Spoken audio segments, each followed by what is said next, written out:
Hi, my friends, and again, welcome to Master of Horror, where I give you the scariest paranormal stories that I am sure will petrify you.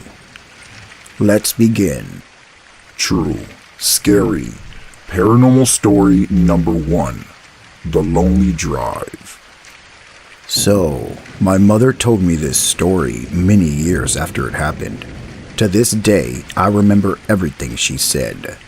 My mother never lies, so I can assure you this is 100% true. My dad was a truck driver at the time. He would only drive around our home state of Texas, where we're from. And during the summertime, it was extremely busy for him. This happened in the late 1980s, and while he was on the road working in Texas, my mother said that when this happened, he was driving south on 77. He was getting pretty sleepy, and that's when he pulled his rig into the parking lot of a truck stop. He got off of his truck, and he started walking into the on-site convenience store when he noticed a young woman in her 20s. She looked really pretty and was wearing a tank top with shorts. She was also carrying something in her hands. After my father finished his business in the store, he headed back to his truck. But as he got in, he was shocked to see that the woman was sitting in the passenger seat of his truck. Again, he had no clue who this woman was or how she got past his locked door. My father never left the doors of his truck unlocked and was normally a secure person with most of his things. She just sat there staring at him, not saying a word. He wanted to walk over to the passenger side door, open it, pull her out, and leave, but for some reason he decided against it. So, my dad, against his better judgment, turned his rig on and drives off with the woman still in his passenger seat. After about 5 minutes of driving in silence, he decided to make a conversation with her. He asked her name, but again, she remained silent. As they continued down the highway, he then said that he was having lustful thoughts, and I'm sure it had been a while since he had last seen my mother. He must have thought, out there in the rural Texas roads, who would find out? That's when my father made a decision that will forever haunt him. He slowly placed his hand on her thigh, right above her knee.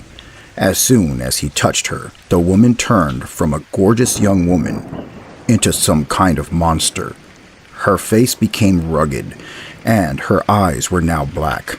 A putrid stench then filled the inside of the rig. That's when this demonic creature let out a terrifying growl that sent chills through my father's body. My father quickly turned away from her and managed to bring his rig to a complete stop on the side of the road. As the truck came to a halt, my dad opened his door and jumped out of the truck. After taking a few minutes to compose himself and allow his breathing to return to normal, he looked back at his truck, and the demonic woman who was sitting in the passenger seat had completely vanished. He was now alone on the road. He began praying out loud, begging God to please rebuke the evil spirit. He eventually got into his truck and drove off. The woman never returned, however. It was a while before the lingering stench in the truck would go away. When my father got home from that trip, he was so scared that my mother would not forgive him for his unfaithful decision. He told her everything and blamed himself for having impure thoughts, and perhaps that's why he attracted the evil spirit in the first place. I know many might say that people cheat on their partners all the time, and nothing like this ever happened to them. I can't explain why. I only know what happened to my father on that dark, lonely road in Texas. When I was older, I was very curious and brought it up to my father. I asked him, "Did that really happen to you?" He didn't say a word. He just nodded his head up and down.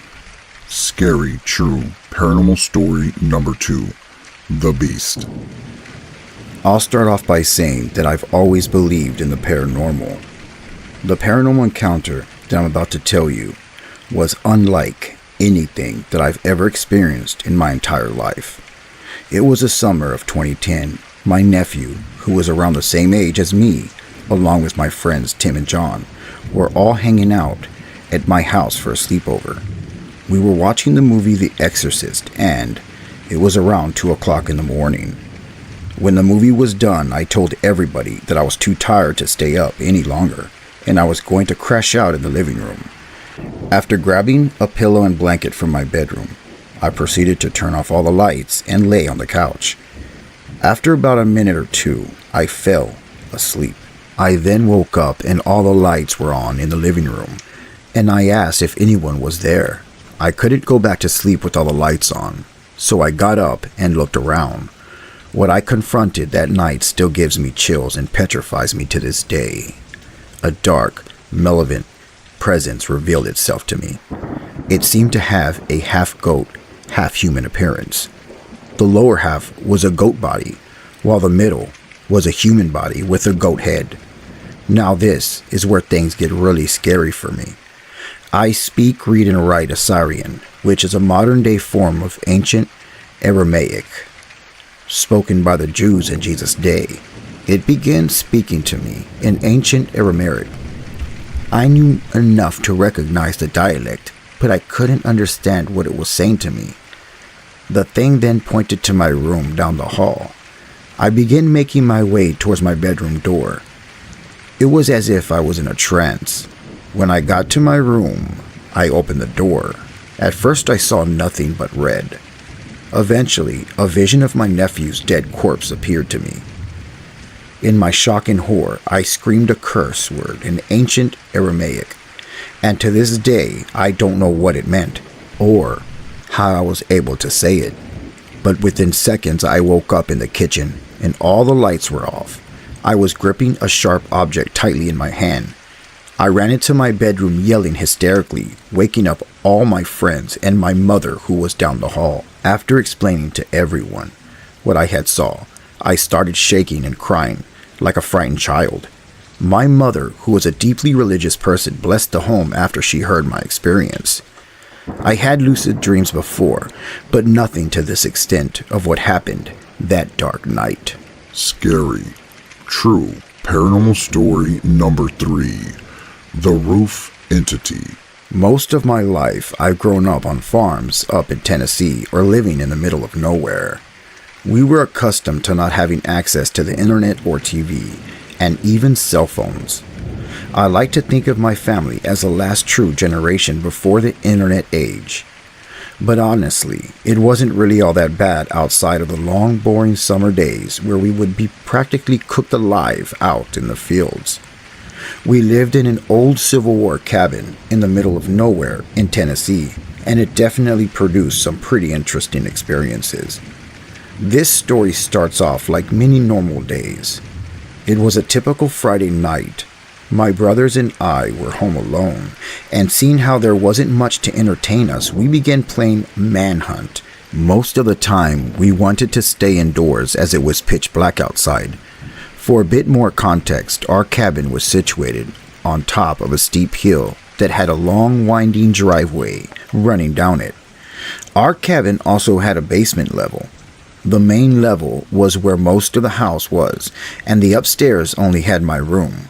We also had a back deck that was elevated about 12 feet in the air, so it was really pitch black outside, and going out further than our front porch at night wasn't really something we normally did.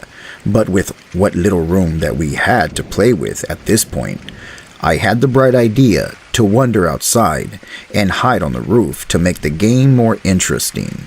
This was one of the biggest regrets in my life. At first, everything seemed fine. It was rather cold out that night, as it was nearing fall, and the weather was just starting to change. There was a slight breeze in the air. See, after a few minutes of just sitting up there on the roof, I felt that something was off. I had been practically mesmerized by the sound of crickets and other insects when I realized that all of a sudden the noises suddenly and completely stopped. This seemed very odd to me, being as naive as I was at the time. I didn't realize that this only meant something bad was going to happen. I didn't seem to hear anything aside from the slight breeze from the leaves. Then, as quickly as a silence came, an eruption of noise came from the other end of the roof. For a bit more detail, we had a metal roof at the time, making it very easy to hear when things would hit it. It sounded like something had landed on the opposite side of the roof. I looked over, but I couldn't see anything. This, of course, left me rather unnerved. My first thought was to get down from the roof before going into a full-blown panic. I remember it couldn't possibly be my brothers messing with me. They would have given up looking for me by now. I opened up the window to my bedroom and called for my brothers. They both ran up the stairs, shouting and complaining that the roof was off limits. When my oldest brother got to me, I asked him if they had been messing with me while I was on the roof. He, of course, denied this and wanted to come and investigate. So he and I slowly made our way to the middle of the roof. Everything went quiet around us once again. At this point, I was already on edge. We heard what sounded like pounding at the far end of the roof in the opposite direction of where we were standing. After what I think was about 3 sets of 6 pounding noises, it suddenly charged us. At least I think it did. It sounded like a pair of hooves stomping on the metal roof. But the only issue was we couldn't see anything. Aside from us, the entire roof was clear, but somehow we could hear these stomping footsteps. It quickly began running circles around us. I held my arms out to try and see if I could feel anything, but I couldn't. And the strangest part of all was that we could feel the vibration of the footsteps all around us, but we could not feel anything in the air. The entity circled us for what seemed like many minutes, but was probably no more than 60 seconds. It suddenly stopped circling us, and we could hear the steps trail off the roof and disappear. We quickly ran back inside and locked all the windows and doors. We spent the rest of the night huddled together, freaked out as hell.